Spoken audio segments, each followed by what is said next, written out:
Gara-gara menilang anak seorang jenderal, kantor polisi dibuat kocar-kacir oleh kedatangan tank. Dendam, keadilan, dan batas kekuasaan beradu dalam kisah viral yang tak terduga ini. Berani ikut merasakan tegangnya? Saksikan kisah yang penuh intrik dan ketegangan ini sampai akhir. Jika kalian suka dengan cerita-cerita seperti ini, jangan lupa like, subscribe, dan share video ini ke teman-teman kalian, agar channel ini terus berkembang dan bisa menyajikan cerita-cerita menarik lainnya. Suara klakson bersahutan memecah kebisingan pagi di jalan layang kota metropolitan. Matahari baru saja naik, namun kemacetan sudah mengepung. Di antara deretan mobil yang merayap, sebuah motor sport lawas berwarna merah meliuk lincah, dikendarai oleh seorang remaja berseragam SMA. Namanya Yoga Pratama. Wajahnya yang tulus dan ramah kontras dengan raungan knalpot motornya yang sengaja ia pelankan.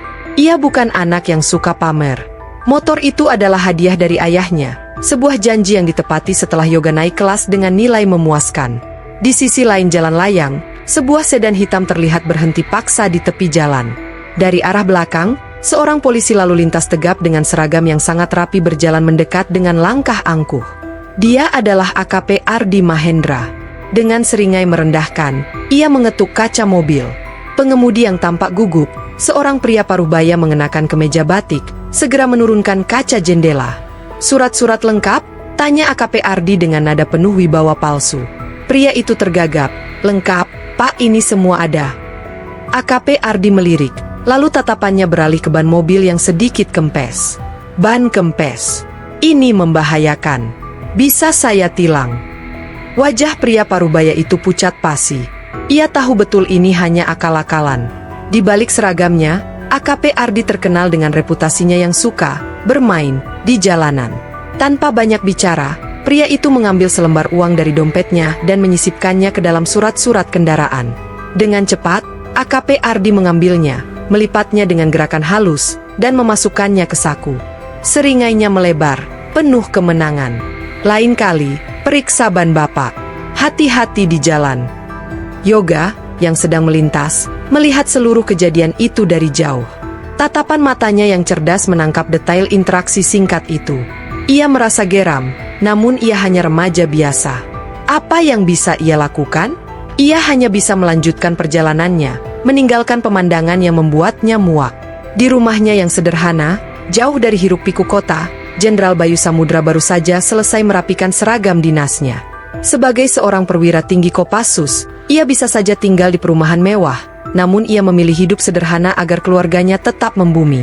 Ia memandang foto keluarga di meja kerjanya, dirinya, istrinya, dan Yoga. Ada kehangatan di matanya yang tajam dan penuh wibawa. Tiba-tiba, teleponnya berdering. Suara di seberang sana adalah suara ajudan yang memberinya kabar penting. Jenderal Bayu mendengarkan dengan serius. "Baik, siapkan semuanya. Saya akan berangkat besok pagi. Tugas baru di luar kota. Sebuah misi rahasia yang membuatnya harus meninggalkan keluarganya." Jenderal Bayu menghela napas panjang. Tanpa ia sadari, kepergiannya akan menjadi pemicu sebuah badai yang tak pernah ia duga. Malam itu, meja makan Jenderal Bayu Samudra terasa hangat. Istrinya, seorang wanita Jawa yang anggun dan sabar, menyajikan teh hangat. Di seberang meja, Yoga Pratama bercerita dengan riang tentang tugas sekolahnya. Namun, suasana ceria itu sedikit meredup saat Jenderal Bayu menyampaikan kabar. "Ayah akan pergi untuk sementara waktu," ujarnya dengan nada lembut, menatap Yoga dan istrinya bergantian.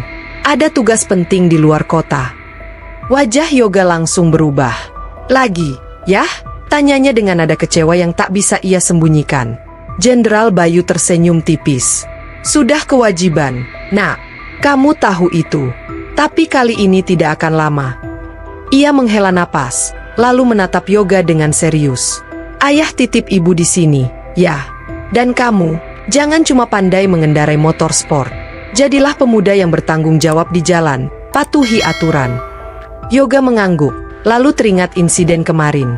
"Yah, kenapa ada ya polisi yang suka sembarangan? Padahal kan seragam itu harusnya dijaga wibawanya."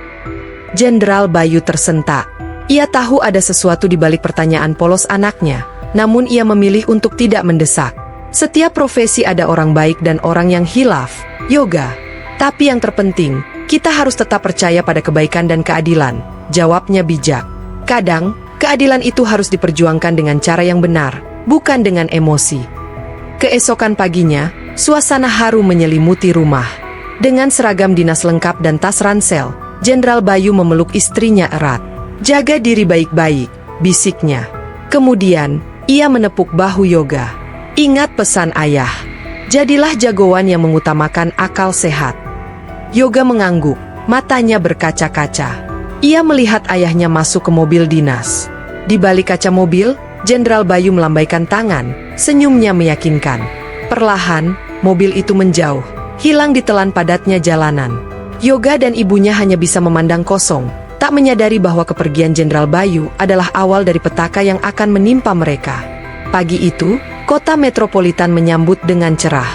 Yoga, yang sedikit terlambat, memacu motor sport merahnya dengan hati-hati menuju sekolah. Ia mengambil jalan pintas yang jarang dilalui, berharap bisa tiba tepat waktu. Angin sejuk menerpa wajahnya, memberikan sensasi kebebasan yang ia nikmati.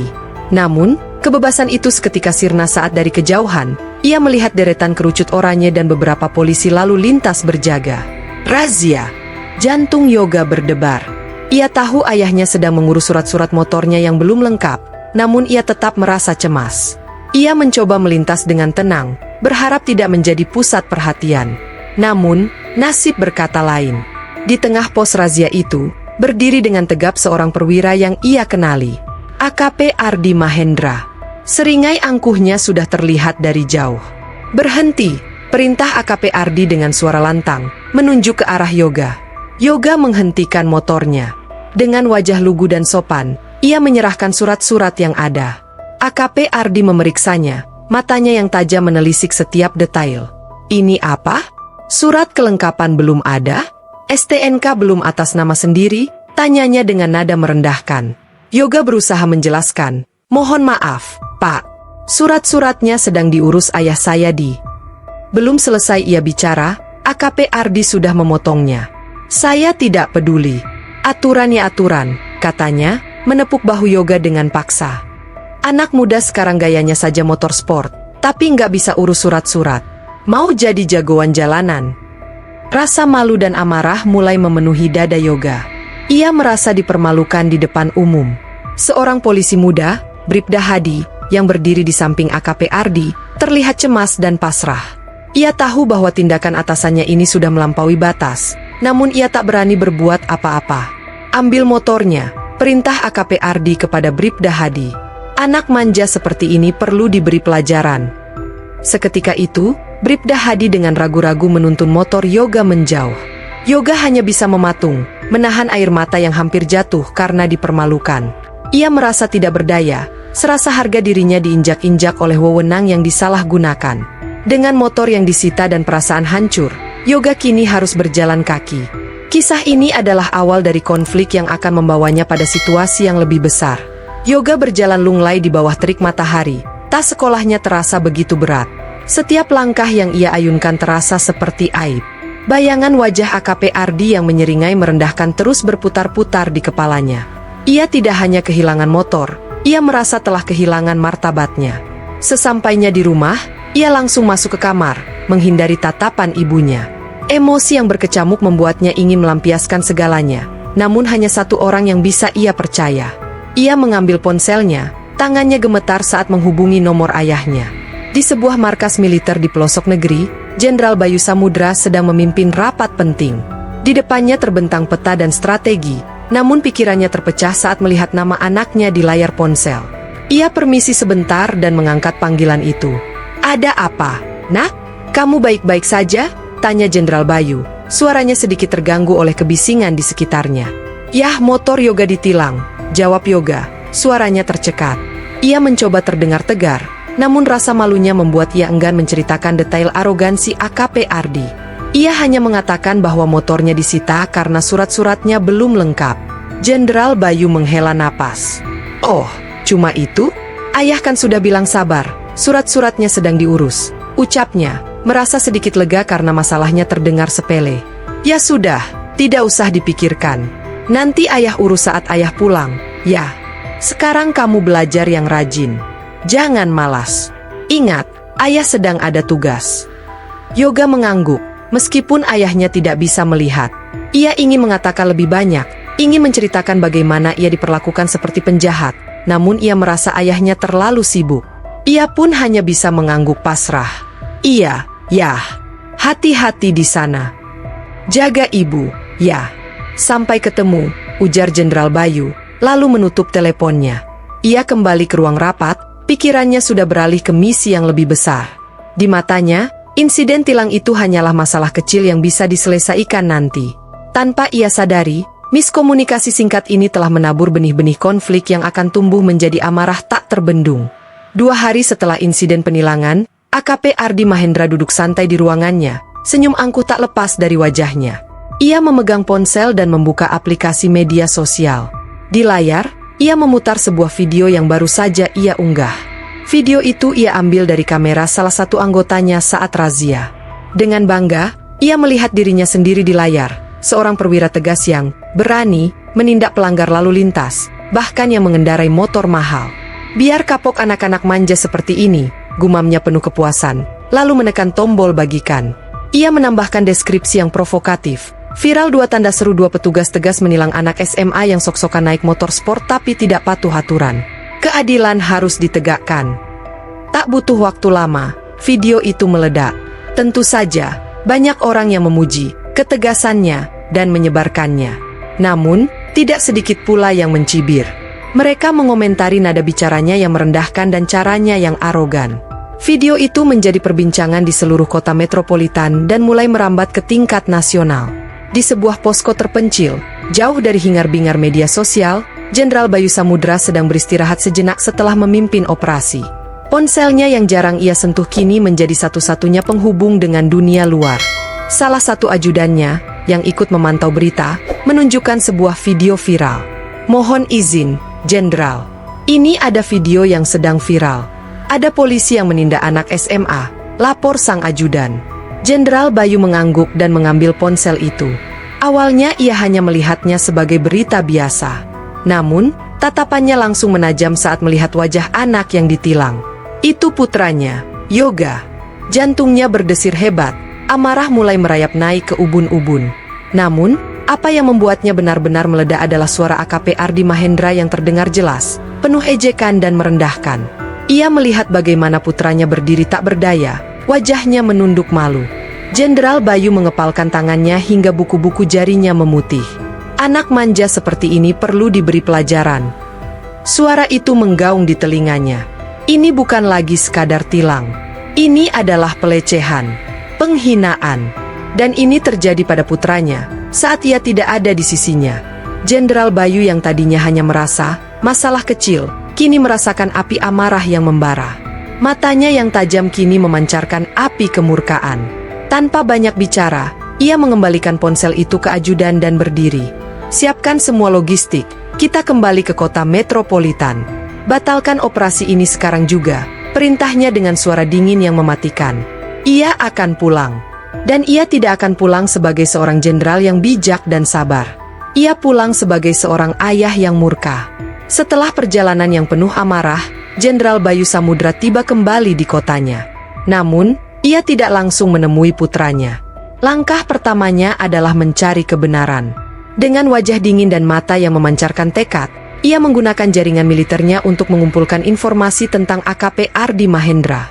Data yang ia terima sungguh mengganggu. AKP Ardi bukan hanya perwira arogan, tapi juga terkenal korup, seringkali menggunakan kekuasaannya untuk memeras dan mengintimidasi warga biasa. Ia juga memiliki backingan dari perwira tinggi di balik layar. Jenderal Bayu, yang menjunjung tinggi hukum, memutuskan untuk menempuh jalur yang benar terlebih dahulu. Ia menelepon Kapolres, seorang perwira senior yang ia hormati. Percakapan mereka berjalan tegang. Mohon izin, Komandan, Jenderal Bayu memulai dengan nada formal. Saya perlu meminta bantuan komandan terkait oknum perwira lalu lintas yang melakukan pelecehan terhadap putra saya. Kapolres, yang dikenal memiliki integritas, mendengarkan dengan seksama. Ia terkejut mendengar detail kasus tersebut. Tentu, Jenderal. Kami akan segera menindaklanjuti. Oknum seperti itu tidak boleh ada di institusi kami. Namun, di balik janji Kapolres, ada kekuatan lain yang bekerja. Saat tim internal kepolisian mencoba memulai penyelidikan, mereka tiba-tiba mendapatkan perintah dari atas untuk menunda kasus ini. Perintah itu datang dari perwira yang menjadi backingan AKP Ardi, yang memutarbalikkan fakta, menyatakan bahwa kasus ini hanyalah masalah pribadi yang tidak perlu dibesar-besarkan. Jenderal Bayu, yang menunggu kabar dengan sabar, mulai merasa ada yang tidak beres. Ia menelepon Kapolres lagi, namun kali ini respons yang ia terima lebih diplomatis dan ambigu. Ada sedikit kendala, Jenderal. Mohon bersabar, kami akan usahakan. Jenderal Bayu sadar, ia sedang berhadapan dengan tembok. Sistem yang seharusnya menegakkan keadilan kini justru melindungi oknum arogan. Amarahnya yang sempat ia tahan, kini kembali berkobar, bercampur dengan rasa frustrasi. Ia menyadari bahwa jalur hukum tidak akan membawanya kemana-mana. Ia menatap foto yoga di meja kerjanya. Anaknya dipermalukan, dan ia, seorang jenderal, tidak berdaya melalui jalur resmi. Ada cara lain. Cara yang lebih cepat. Cara yang ia kenal baik. Gagal menempuh jalur hukum, amarah Jenderal Bayu Samudra kini mencapai titik didih. Ia tidak bisa lagi menahan diri. Dengan mengenakan kemeja batik dan celana kain, penampilan yang jauh dari seorang jenderal, ia melajukan mobilnya menuju kantor polisi tempat AKP Ardi Mahendra bertugas. Ia ingin menyelesaikan ini secara langsung, dari mata ke mata. Di pos jaga, Jenderal Bayu hanya memperkenalkan dirinya sebagai orang tua dari anak yang ditilang. Pesan itu sampai ke AKP Ardi. Dengan dada membusung, AKP Ardi menemui tamu yang dianggapnya hanya warga biasa yang ingin mengeluh. Di sebuah ruang tunggu kecil yang pengap, dua orang dengan latar belakang berbeda itu berhadapan. "Jadi, Anda orang tua dari anak yang mengendarai motor sport itu?" tanya AKP Ardi dengan nada meremehkan. Ia bahkan tidak menawarkan Jenderal Bayu untuk duduk. "Saya sudah bertindak sesuai prosedur. Anak Anda melanggar aturan." Jenderal Bayu menatapnya dengan tenang, namun sorot matanya bagai pedang yang menusuk. "Putra saya memang salah karena suratnya tidak lengkap. Tapi cara Anda memperlakukannya, itu yang salah. Menghina, memeras, dan memviralkannya di media sosial, itu yang saya permasalahkan." AKP Ardi tertawa kecil, penuh dengan rasa angkuh. "Oh, jadi Anda tidak terima? Biasa, anak manja memang seperti itu. Tidak bisa disentuh." Ia melangkah mendekat, dan soal video, itu pelajaran berharga bagi publik. Kalau ada yang salah, ya harus ditindak. Tidak peduli anak siapa. Kata-kata, anak manja, menjadi pemicu terakhir. Jenderal Bayu tidak bisa lagi menahan amarahnya. Ia berdiri, postur tubuhnya yang tegap kini memancarkan wibawa yang tak bisa ditiru. Suaranya berubah, tidak lagi lembut, melainkan dingin dan penuh ancaman. "Kamu pikir kamu siapa bisa bicara seperti itu?" tanyanya. "Kamu tidak tahu siapa saya." AKP Ardi, yang kini merasa terancam, maju selangkah. "Siapapun Anda, di sini saya yang berwenang. Dan saya tidak takut dengan orang tua yang cuma bisa mengancam." Jenderal Bayu menarik napas dalam, lalu matanya menatap tajam ke lencana di seragam AKP Ardi. "Baik, mungkin hari ini saya orang tua biasa. Tapi besok, kamu akan melihat siapa saya. Dan kamu akan menyesali setiap kata yang kamu ucapkan." Tanpa menunggu balasan, Jenderal Bayu berbalik dan melangkah keluar, meninggalkan AKP Ardi yang terdiam, bingung dengan ancaman yang ia dengar. Namun, seringai angkuh AKP Ardi kembali muncul. Ia merasa menang. Tidak sadar bahwa ia baru saja menyulut api yang akan membakar segalanya. Setelah pertemuan yang sia-sia, Jenderal Bayu Samudra kembali ke rumahnya dengan hati yang membara. Kata-kata angkuh AKP Ardi Mahendra masih terngiang-ngiang di telinganya. Jalur hukum buntu, jalur damai pun ditolak mentah-mentah. Jenderal Bayu merasa tidak ada lagi pilihan. Ia melangkah ke ruang kerjanya dan mengambil ponsel. Kali ini, ia tidak menghubungi atasannya, melainkan salah satu prajurit terbaiknya, Sertu Jatmiko.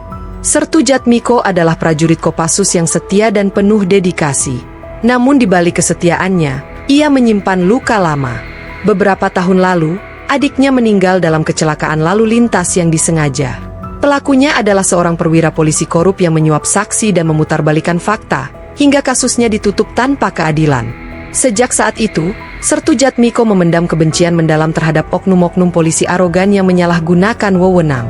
Jenderal Bayu menelepon Sertu Jatmiko dan menceritakan secara singkat insiden yang menimpa putranya. Tidak lupa juga ia sampaikan bagaimana AKP Ardi bertindak seolah-olah tak tersentuh. Sertu Jatmiko mendengarkan dengan seksama, amarahnya ikut tersulut. Jadi, komandan sudah mencoba lewat jalur hukum, tanya Sertu Jatmiko, suaranya terdengar dingin. Sudah, Jatmiko. Namun, mereka menolak. Ada bekingan kuat di belakangnya, jawab Jenderal Bayu, rasa frustrasinya tak dapat disembunyikan. Sertu Jatmiko terdiam sejenak. Mata tajamnya menerawang, teringat pada wajah adiknya. Jadi, mereka pikir seragam itu adalah jubah kebal? Mereka pikir pangkat membuat mereka bisa semena-mena? Nada suaranya berubah tajam, penuh dengan dendam yang sudah lama terpendam. Mereka harus tahu, komandan, bahwa wewenang sejati bukan dari pangkat, melainkan dari hati nurani. Jenderal Bayu menatap foto yoga di mejanya, lalu menatap foto dirinya dengan Sertu Jatmiko di masa lalu. Ia mengangguk pelan. Lantas, apa yang harus kita lakukan, Jatmiko? Kalau jalur resmi sudah tidak bisa digunakan, apa lagi yang bisa kita lakukan? Sertu Jatmiko tahu ini bukan lagi sekadar pertanyaan, melainkan sebuah persetujuan. Ia tahu maksud dari pertanyaan Jenderal Bayu. Ada cara lain, komandan. Cara yang lebih terang-terangan, jawabnya dengan seringai dingin. Kita harus menunjukkan pada mereka bahwa tidak ada pangkat yang lebih tinggi dari keadilan. Kita harus menunjukkan pada mereka bahwa ada wibawa yang tidak bisa dibeli. Kata-kata itu bagai bahan bakar bagi api amarah Jenderal Bayu. Ia akhirnya menemukan seseorang yang memiliki resonansi yang sama dengan perasaannya. Ini bukan lagi sekadar kasus pribadi, ini adalah perjuangan. Jenderal Bayu kini tahu apa yang harus ia lakukan. Ia dan Sertu Jatmiko sudah sepakat, meskipun tanpa kata-kata eksplisit. Setelah panggilan telepon yang penuh makna, Jenderal Bayu Samudra dan Sertu Jatmiko bertemu secara rahasia. Pertemuan itu bukan lagi antara perwira dan bawahan, melainkan antara dua orang yang memiliki tujuan sama, menegakkan keadilan dengan cara mereka sendiri. Dengan wajah tegang dan penuh tekad, mereka memanggil beberapa prajurit Kopassus terpilih yang paling loyal, termasuk Sertu Chandra dan Pratu Dava. Saya tidak akan memerintahkan ini sebagai jenderal kalian, ucap Jenderal Bayu dengan suara berat. Saya minta kalian membantu sebagai saudara, sebagai sesama prajurit yang menjunjung tinggi kebenaran. Adik kita, Yoga, telah dipermalukan. Dan institusi yang seharusnya melindunginya, justru menutupi kebusukan oknumnya. Sertu Jatmiko kemudian mengambil alih, matanya menyala penuh kebencian. Ini bukan lagi soal tilang. Ini soal kehormatan. Jika wibawa seragam kita diinjak-injak oleh oknum lain, maka kita harus menunjukkan pada mereka arti wibawa yang sesungguhnya. Mereka mulai menyusun rencana. Rencananya terbilang gila, namun itulah yang akan mengirim pesan yang tak terlupakan.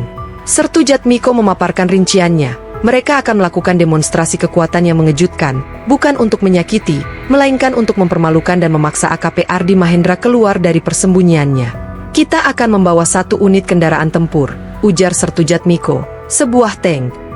Para prajurit yang lain terdiam sejenak. Tank. Ide itu terdengar begitu ekstrim, namun juga brilian. Ini akan mengirimkan pesan yang jauh lebih kuat daripada protes biasa. Ini adalah gertakan yang akan mengguncang kota metropolitan, bahkan seluruh negeri. Jenderal Bayu melihat mereka satu persatu, memastikan tidak ada keraguan. Ini adalah tindakan di luar prosedur. Ada risiko besar, katanya, tapi kita akan melakukannya. Demi kehormatan dan keadilan. Tidak ada yang boleh menganggap dirinya kebal hukum. Rencana terperinci mulai disusun. Bagaimana cara mengangkut tank tanpa diketahui? Bagaimana cara mendekati kantor polisi? Dan yang paling penting, bagaimana cara memastikan tidak ada korban? Mereka bekerja dalam bayang-bayang malam, mempersiapkan diri untuk operasi yang akan mengubah segalanya. Malam yang sunyi di kota metropolitan tiba-tiba terobek oleh deru mesin yang memekakkan telinga. Bukan deru knalpot motor sport, melainkan gemuruh baja yang bergerak perlahan. Di bawah remang lampu jalan, sebuah tank bergerak senyap, ditemani oleh beberapa mobil jeep militer yang mengikuti dari belakang. Di dalam salah satu jeep, Jenderal Bayu Samudra duduk tegap, dengan seragam dinas lengkap yang ia kenakan setelah sekian lama. Di sampingnya, Sertu Jatmiko menatap lurus ke depan, wajahnya tegang namun penuh tekad. Kantornya sudah terlihat, komandan, bisik Sertu Jatmiko. Tank itu bergerak semakin dekat, menuju kantor polisi tempat AKP Ardi Mahendra bertugas. Para petugas jaga yang melihat kedatangan kendaraan militer itu terperangah.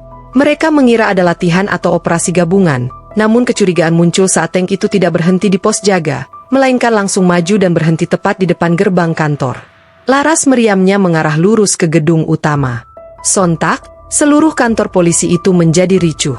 Petugas berlarian keluar, termasuk Prada Wahyu dan Prada Dodi, polisi muda yang cemas dan ketakutan. Mereka sama sekali tidak mengerti apa yang terjadi. Beberapa warga yang kebetulan melintas berhenti, terkejut dengan pemandangan langka tersebut.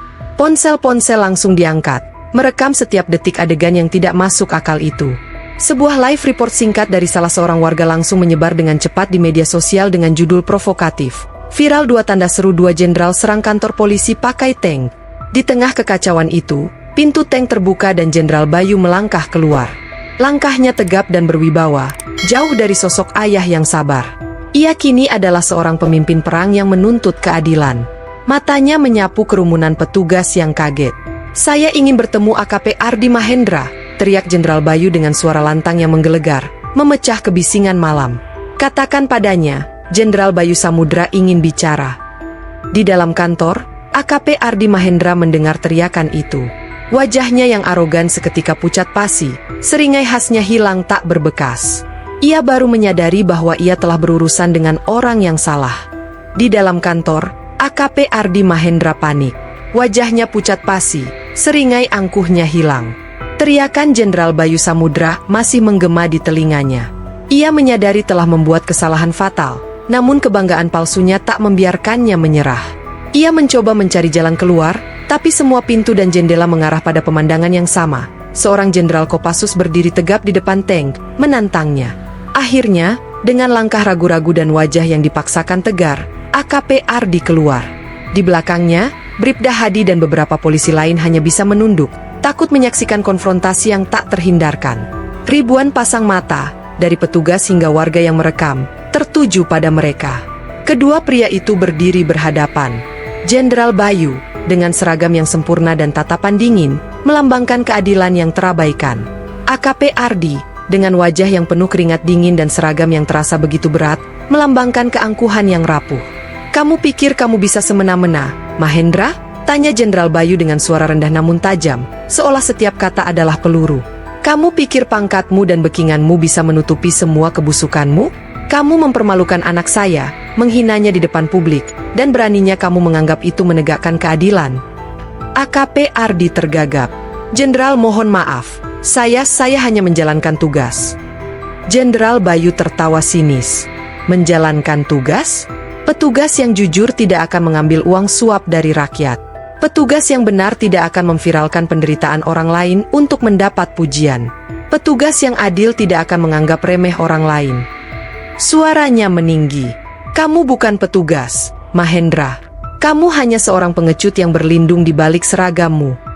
Di tengah kerumunan, Prada Wahyu dan Prada Dodi menyaksikan kehancuran wibawa palsu atasan mereka. Mereka melihat AKP Ardi yang selama ini angkuh, kini gemetar ketakutan. Kerumunan warga yang merekam semakin riuh. Jenderal Bayu telah menjadi perwakilan mereka, menyuarakan kemarahan yang selama ini mereka rasakan. "Sekarang," kata Jenderal Bayu dengan nada mematikan, "kamu akan meminta maaf secara tulus kepada putra saya, dan kamu akan mengakui kesalahanmu di depan semua orang." AKP Ardi hanya bisa menunduk, keangkuhannya telah hancur. Ia tahu ia telah kalah, bukan karena tank di belakang Jenderal Bayu, tapi karena ia tidak memiliki kebenaran di sisinya. Di tengah ketegangan yang memuncak, sebuah mobil dinas kepolisian tiba dengan sirene yang dimatikan. Dari dalamnya, keluar seorang perwira senior berwibawa, dengan garis-garis kerutan di wajahnya yang menunjukkan pengalaman bertahun-tahun. Dia adalah Kapolres, seorang pemimpin yang dikenal memiliki integritas tinggi. Ia langsung bergerak ke garis depan, menatap pemandangan tank yang mengejutkan itu dengan ekspresi serius. "Jenderal Bayu," sapa Kapolres dengan nada hormat namun tegas. "Mohon tenang. Apa yang terjadi di sini?" Jenderal Bayu Samudra menoleh. Tatapannya dingin. "Ini adalah keadilan yang seharusnya ditegakkan oleh institusi Anda, Komandan. Saya sudah mencoba jalur resmi, namun oknum perwira Anda berhasil menutupinya." Kapolres mengangguk. Ia sudah mendengar desas-desus tentang kasus yang diblokir itu. Ia menatap AKP Ardi Mahendra yang berdiri gemetar. "Saya mengerti amarah Anda, Jenderal. Tapi ini bukan cara yang benar. Mohon perintahkan pasukan Anda mundur, dan biarkan kami selesaikan ini secara internal." "Saya tidak akan mundur," jawab Jenderal Bayu, suaranya mantap. Sebelum dia mengakui kesalahannya dan meminta maaf secara tulus di hadapan semua orang, saya tidak akan pergi. Ia menunjuk ke arah AKP Ardi. Dia mempermalukan anak saya di depan publik. Dia harus menebusnya dengan cara yang sama. Kapolres melihat ke arah AKP Ardi, yang kini hanya bisa menunduk. Keangkuhannya benar-benar hancur. Ia tahu bahwa Jenderal Bayu tidak akan mundur. Ia juga tahu bahwa aib yang dilakukan AKP Ardi terlalu besar untuk ditutupi. Dengan berat hati, ia memberikan perintah. "Ardi," panggilnya dengan suara rendah dan penuh kekecewaan. "Lakukan apa yang Jenderal minta. Sekarang juga."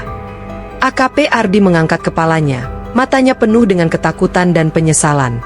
Ia tahu karirnya telah tamat. Namun, ia tidak punya pilihan. Di depan ribuan pasang mata yang merekam, dengan suara gemetar, ia mulai berbicara. Saya AKP Ardi Mahendra. Saya minta maaf. Saya telah bertindak arogan, menghina dan menyalahgunakan wewenang saya terhadap anak dari Bapak Jenderal Bayu. Saya juga minta maaf kepada seluruh masyarakat. Permintaan maaf itu terekam, disiarkan secara langsung, dan menjadi bukti tak terbantahkan. Jenderal Bayu menatapnya dengan puas, lalu memberi anggukan singkat pada Kapolres. "Terima kasih, Komandan. Sekarang kita sudah impas." Ia berbalik, masuk kembali ke dalam jeep. "Sertu Jatmiko," panggilnya. "Operasi selesai. Kita kembali."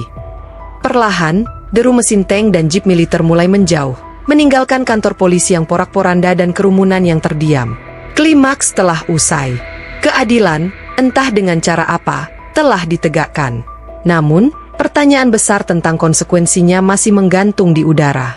Setelah kerumunan membubarkan diri dan tank militer menjauh, kantor polisi kota metropolitan kembali ke kondisi yang tegang, namun dengan luka yang menganga. Rekaman video permintaan maaf AKP Ardi Mahendra menyebar berapi di media sosial, menjadi topik utama di seluruh saluran berita. Opini publik terbelah. Ada yang memuji Jenderal Bayu Samudra sebagai pahlawan sejati, sosok yang berani berdiri melawan tirani oknum. Mereka melihat tindakannya sebagai cerminan kemarahan rakyat yang selama ini tertahan. Namun, tak sedikit pula yang mengecam, menyebutnya sebagai tindakan arogan yang melanggar hukum dan mengancam stabilitas antar institusi. Di rumah, Yoga Pratama menonton video itu berulang kali.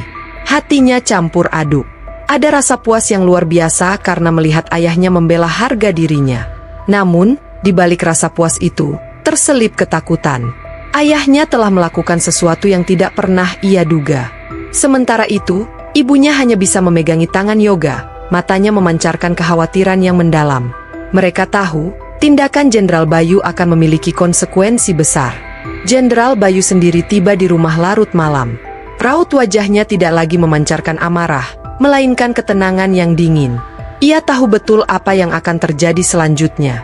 Di ruang kerjanya, ia menerima panggilan dari Sertu Jatmiko. "Mohon izin, Komandan," lapor Sertu Jatmiko, suaranya penuh hormat. "Semua pasukan sudah kembali ke markas. Operasi berjalan sesuai rencana. Mereka telah melihat keadilan yang sesungguhnya." "Bagus, Jatmiko," jawab Jenderal Bayu. "Terima kasih atas kesetiaanmu. Sekarang kita akan menunggu badai berikutnya." Ia mengakhiri panggilan itu, lalu menatap foto keluarganya. Ia telah berhasil melindungi kehormatan putranya, tetapi dengan cara yang akan mengancam kehormatan dan karirnya sendiri. Di luar, suara sirene mobil polisi yang perlahan mendekat terdengar. Jenderal Bayu menghela napas. Ia tahu bahwa konsekuensi dari tindakannya tidak bisa dihindari. Pagi setelah kejadian viral, dampak dari tindakan Jenderal Bayu Samudra mulai terlihat. Di kantor polisi, Kapolres yang berintegritas langsung mengambil tindakan tegas. AKP Ardi Mahendra dicopot dari jabatannya dan ditempatkan di sel khusus. Penyelidikan internal yang sempat diblokir kini dibuka kembali, dan bukti-bukti korupsi serta penyalahgunaan wewenang mulai terkuak satu persatu. Keadilan untuk para korban AKP Ardi, yang selama ini terabaikan, akhirnya mulai terwujud. Namun, di sisi lain, Jenderal Bayu juga harus menghadapi konsekuensi atas tindakannya. Ia dipanggil oleh Komandan Kopassus, seorang perwira senior yang dihormati dan menjunjung tinggi kedisiplinan. Pertemuan itu berlangsung di sebuah ruangan yang hening dan penuh wibawa. "Bayu," kata sang komandan, suaranya tenang namun penuh otoritas. "Saya sudah mendengar semuanya. Saya mengerti mengapa kamu melakukannya. Saya mengerti amarah seorang ayah. Jenderal Bayu berdiri tegap, menatap lurus ke depan. "Mohon izin, Komandan. Saya melakukannya bukan atas nama institusi, melainkan atas nama hati nurani yang telah diinjak-injak." "Itu adalah masalahnya," jawab Komandan, menghela napas. "Kamu menggunakan seragam dan aset negara untuk menyelesaikan masalah pribadi. Kamu membahayakan nama baik institusi kita. Wibawa yang kamu tunjukkan bisa disalahartikan sebagai arogansi." Komandan itu menunduk, lalu menatap Jenderal Bayu dengan penuh penyesalan. "Tindakanmu tidak bisa dibiarkan begitu saja. Kamu akan dikenakan sanksi berupa skorsing sementara dari tugas aktif. Ini adalah hal termudah yang bisa saya lakukan, Bayu." Jenderal Bayu mengangguk, menerima keputusan itu dengan lapang dada. Ia tidak menyesali tindakannya. Ia telah membuktikan bahwa tidak ada orang yang kebal hukum, bahkan jika ia harus mengorbankan karirnya sendiri. Saat Jenderal Bayu berjalan keluar dari ruangan, ia tahu bahwa ia telah memenangkan pertempuran, namun membayar harganya. Namun ia juga tahu, tindakannya telah mengirimkan gelombang kejut ke seluruh negeri. Kisahnya akan menjadi perbincangan, dan pesan yang ia sampaikan akan bertahan lebih lama dari sanksi yang ia terima. Sejak percakapan dengan ayahnya, Yoga Pratama tidak pernah lagi menyentuh motor sport merahnya. Motor itu, yang tadinya menjadi simbol kebanggaan, kini terasa berat dan penuh kenangan buruk. Ia menganggapnya sebagai pengingat akan keangkuhan yang pernah ia saksikan dan arogansi yang menimpanya. Suatu sore, dengan hati yang mantap, Yoga membawa motor itu ke sebuah dealer. Ia tidak ragu saat menjualnya. Uang hasil penjualannya tidak ia gunakan untuk foya-foya, melainkan ia sisihkan untuk keperluan sekolah, dan sebagian kecilnya ia gunakan untuk membeli sebuah motor matik biasa, bekas, yang kondisinya terawat. Motor matik itu tidak memiliki raungan knalpot yang memekakan telinga atau desain yang mencolok, melainkan hanya kendaraan sederhana yang berfungsi dengan baik. Saat pulang ke rumah dengan motor barunya, Jenderal Bayu Samudra dan ibunya menyambutnya di teras. Awalnya, mereka terkejut melihat motor matik yang Yoga kendarai. Namun, saat Yoga menjelaskan alasannya, wajah mereka berdua langsung dipenuhi rasa bangga. Yoga kini menyadari bahwa nilai sebuah kendaraan tidak diukur dari harganya, melainkan dari tanggung jawab yang mengiringinya. Sejak hari itu, Yoga selalu mengendarai motor matiknya dengan penuh kehati-hatian. Surat-surat kendaraan yang kini telah lengkap ia simpan dengan baik. Ia selalu mematuhi rambu-rambu lalu lintas, tidak lagi terburu-buru, dan bahkan sering menolong pengendara lain yang kesulitan di jalan. Ia tidak hanya menjadi pengendara yang lebih baik, tetapi juga menjadi pribadi yang lebih dewasa dan bijaksana. Ia telah menunjukkan bahwa pelajaran yang diberikan ayahnya tidak sia-sia. Waktu berlalu, bulan berganti, dan gema dari insiden Jenderal Bayu Samudra perlahan memudar dari berita utama, namun tidak dari ingatan publik. Kisah ini menjadi tonggak penting. Di institusi kepolisian, kasus AKP Ardi Mahendra menjadi pelajaran pahit yang memicu reformasi internal yang signifikan. Pimpinan berjanji untuk lebih tegas menindak oknum-oknum yang menyalahgunakan wewenang, dan wibawa seragam kini berusaha untuk dikembalikan ke tempat yang seharusnya, melayani dan melindungi, bukan mengintimidasi. Jenderal Bayu Samudra, setelah menjalani masa skorsingnya, kembali bertugas. Kini ia duduk di sebuah kantor yang lebih sederhana, jauh dari kekuasaan yang ia miliki sebelumnya. Ia telah membayar harga atas tindakannya, namun ia tidak pernah menyesalinya. Ia sesekali mengunjungi sebuah monumen pahlawan di pusat kota, duduk di bangku taman yang sepi, merenungkan segalanya. Suatu sore, dari bangku itu, ia melihat pemandangan yang tak asing. Di tengah kepadatan lalu lintas, sebuah motor matik berwarna putih melintas dengan perlahan. Pengendaranya adalah seorang pemuda yang kini terlihat lebih dewasa dan tenang. Pemuda itu adalah Yoga Pratama. Ia mengendarai motornya dengan santun, berhenti saat lampu merah menyala, dan memberi jalan pada pejalan kaki. Jaket denim pudar yang ia kenakan sudah diganti dengan kemeja yang lebih rapi. Yoga berhenti di pinggir jalan, membuka tas sekolahnya, lalu mengambil sebuah buku. Sebuah ide baru untuk tugas sekolahnya muncul di kepalanya. Ia kemudian melanjutkan perjalanannya, mengendarai motor matiknya dengan penuh kebanggaan, tanpa surat-surat yang tertinggal. Jenderal Bayu tersenyum, matanya memancarkan kehangatan seorang ayah yang bangga. Ia melihat putranya telah tumbuh, bukan hanya dari sisi fisik, tetapi dari sisi hati dan pikiran. Ia telah memenangkan pertempuran, namun hadiah terbesar yang ia dapatkan bukanlah jabatan atau kekuasaan, melainkan menyaksikan putranya menjadi seorang pemuda yang bertanggung jawab, bijaksana, dan menjunjung tinggi keadilan sejati. Kasus Jenderal Serbu kantor polisi bukan hanya menjadi viral, tetapi juga memicu gelombang perdebatan nasional yang panas. Video permintaan maaf AKP Ardi Mahendra dan cuplikan tank yang bergerak di jalanan menjadi santapan utama media massa selama berminggu-minggu. Di televisi, para ahli hukum dan pengamat sosial beradu argumen. Tindakan Jenderal Bayu, meski termotivasi oleh keadilan, adalah pelanggaran hukum yang serius, seru seorang profesor hukum. Bagaimana jika semua orang melakukan hal yang sama saat merasa tidak adil? Negara kita bisa kacau. Di sisi lain, seorang pengamat militer membela. Ini adalah respons atas kegagalan sistem.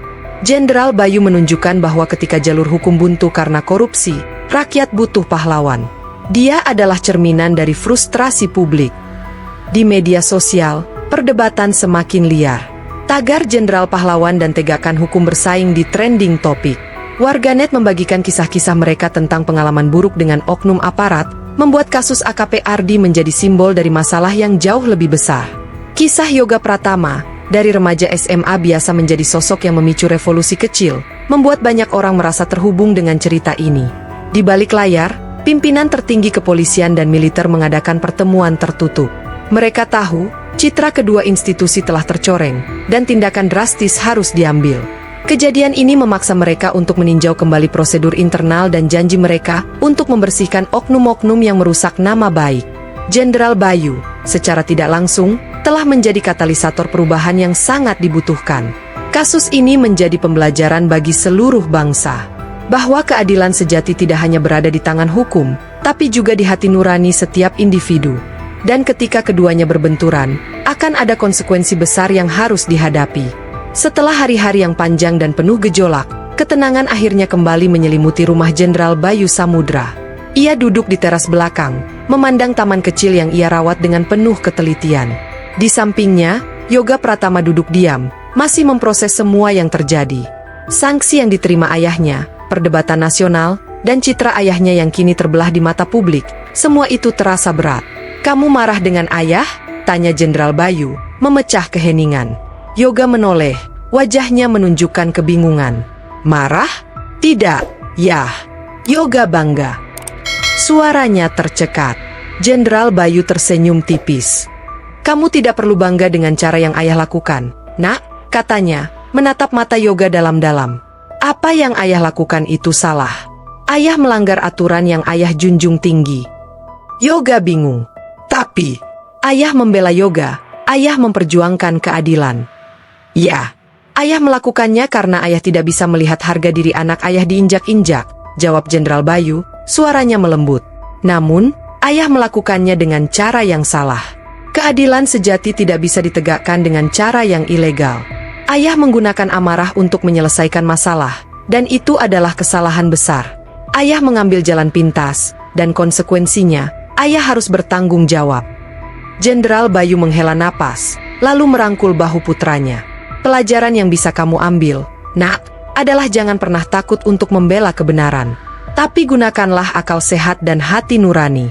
Jangan biarkan emosimu mengendalikanmu, karena amarah hanya akan membutakanmu.